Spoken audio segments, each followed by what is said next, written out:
पहले की बात है। एक छोटे से गांव में हरिदास नाम का एक साधारण किसान रहता था। हरिदास बेहद ईमानदार और मेहनती था, लेकिन फिर भी उसका जीवन कठिनाइयों से भरा हुआ था। फटे पुराने कपड़े, टूटा फूटा घर और कभी कभी तो दो वक्त की रोटी भी मुश्किल से जुड़ती थी। फिर भी हरिदास हर दिन भगवान का धन्यवाद करता था और मुस्कुराते हुए अपनी जिंदगी जीता था। लेकिन दोस्तों, एक दिन गांव में एक धनी व्यापारी आया। उसने सुना कि हरिदास बहुत नेक इंसान है, इसलिए वह उससे मिलने गया। व्यापारी ने हरिदास से कहा, मैंने तुम्हारी ईमानदारी के बारे में सुना है। मैं तुम्हें एक अवसर देना चाहता हूँ। कल सुबह सूर्य निकलने से लेकर सूर्यास्त तक जितनी जमीन तुम नाप सकोगे, वह सब तुम्हारी होगी।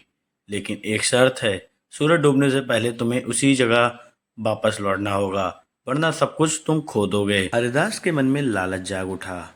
उसने सोचा, ये तो बहुत अच्छा मौका है। जितनी ज्यादा जमीन लूंगा, मेरा भविष्य उतना ही सुरक्षित हो जाएगा। अगली सुबह वह सूरज निकलते ही चल पड़ा। चलते चलते पहाड़ों को पार किया, नदियां लांगी और खेतों को नापा। उसे सिर्फ आगे बढ़ते रहना था। हरिदास को ना ही भूख की परवाह थी और ना ही प्यास की, और ना ही उसे कोई थकान थी। लेकिन समय तेजी से बीत रहा था। सूरज धीरे धीरे ढलने लगा। अब हरिदास को वापस लौटना था, पर वह बहुत दूर निकल चुका था। उसने दौड़ना शुरू किया। उसका शरीर थकान से कांपने लगा, पर वह रुका नहीं।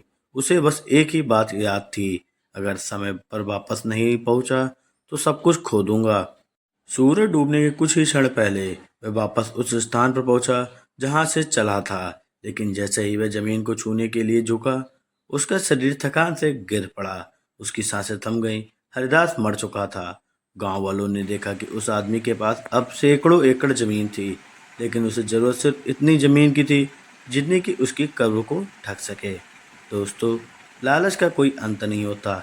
इंसान को अपने वर्तमान में संतुष्ट रहना चाहिए, वरना वह सब कुछ खो सकता है। ऐसे ही कहानी देखने के लिए हमारे चैनल को सब्सक्राइब कर लो और बेल आइकन दबाना ना भूलो।